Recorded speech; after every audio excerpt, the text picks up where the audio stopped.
Socrates stands as one of the most enigmatic and influential figures in Western philosophy. Unlike his successors Plato and Aristotle, Socrates wrote nothing himself. Our understanding of his life, thought, and methods comes primarily from the writings of his students, most notably Plato in his dialogues, and Xenophon, as well as the satirical plays of Aristophanes.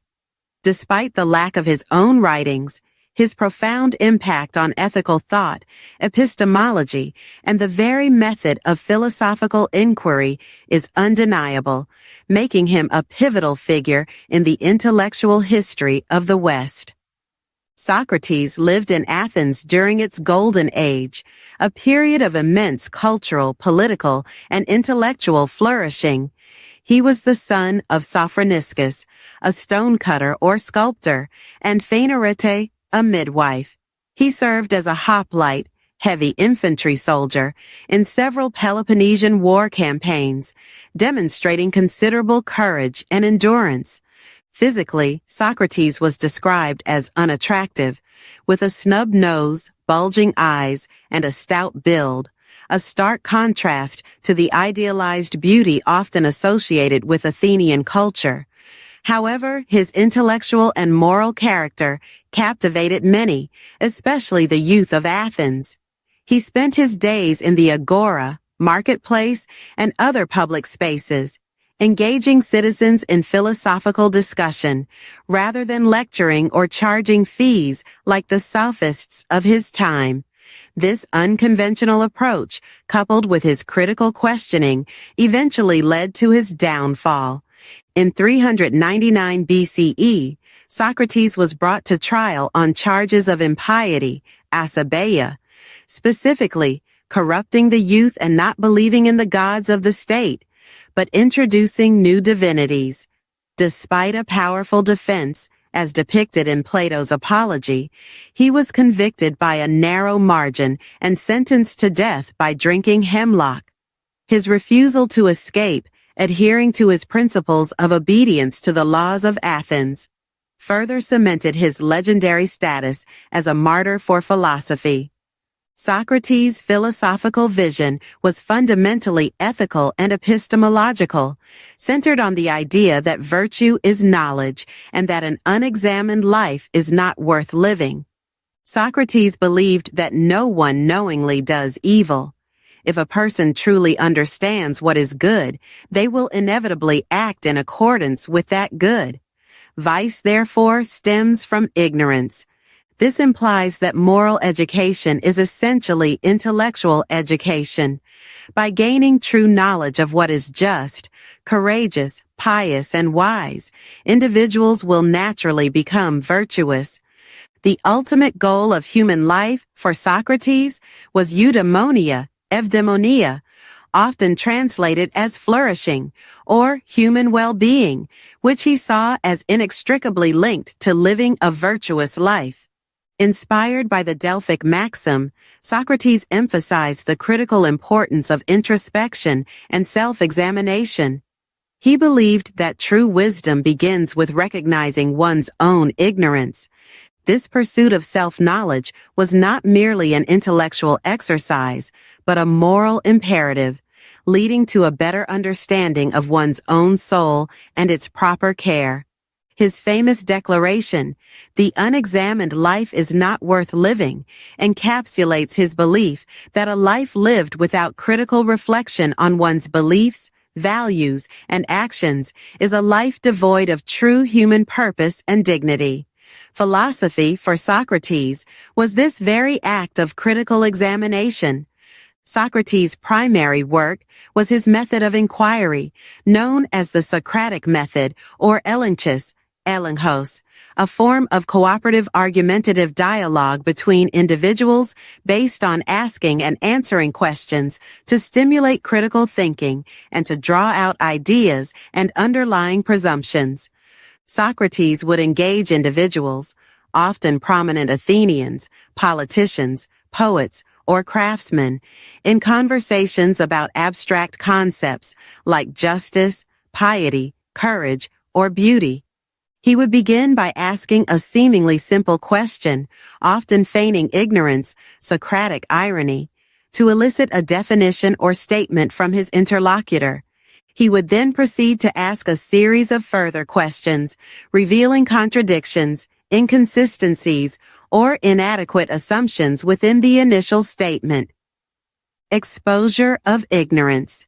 The immediate goal was often to demonstrate that the person claiming to know something, e.g., a politician claiming to know about justice, actually did not possess true coherent knowledge of it. This was particularly aimed at the sophists, who claimed to teach wisdom for a fee. Intellectual humility. By exposing ignorance, Socrates aimed to instill intellectual humility, the first step towards genuine knowledge. Moral improvement. The ultimate aim was moral improvement. By realizing their ignorance about virtue, individuals would be motivated to seek true knowledge and thus become more virtuous. Meutic midwifery.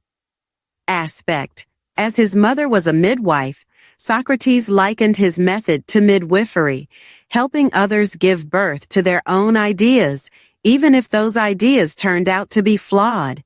He saw himself as assisting in the intellectual birth process. Socrates consistently sought universal and objective definitions for moral concepts.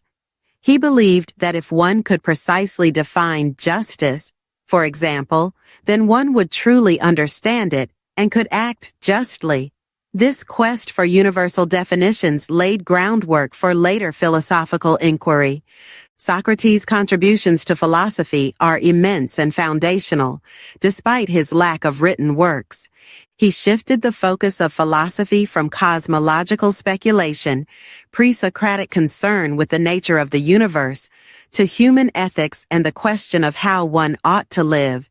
He is often considered the father of Western ethics.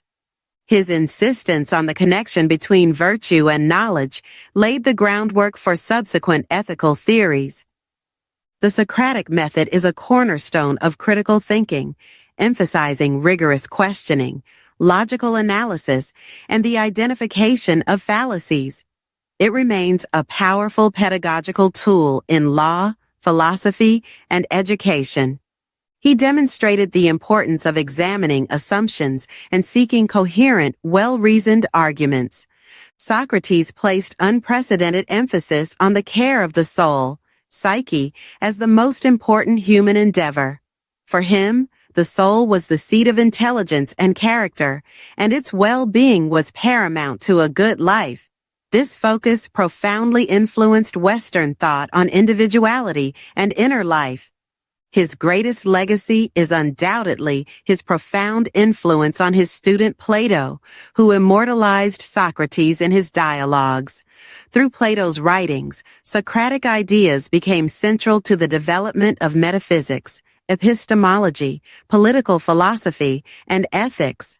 Socrates' relentless pursuit of truth and virtue, even unto death, served as an enduring inspiration for philosophers and thinkers for millennia. His unwavering commitment to his principles, his refusal to compromise his philosophical mission, and his dignified acceptance of death rather than abandoning his beliefs, established him as an iconic figure of intellectual integrity and moral courage. Conclusion is that Socrates' life was a living embodiment of his philosophy. He sought not to impart doctrines, but to awaken critical self-awareness in others, believing that genuine knowledge and virtue could only arise from rigorous self-examination. His method of relentless questioning, his intellectual humility, and his conviction that the unexamined life is not worth living profoundly shaped the trajectory of Western thought. His contributions laid the foundation for ethical philosophy, championed critical inquiry, and elevated the importance of the individual soul. Though he left no written word, his legacy, meticulously preserved and interpreted by his students, continues to resonate, challenging successive generations to question, to seek knowledge, and to strive for a life of virtue and purpose.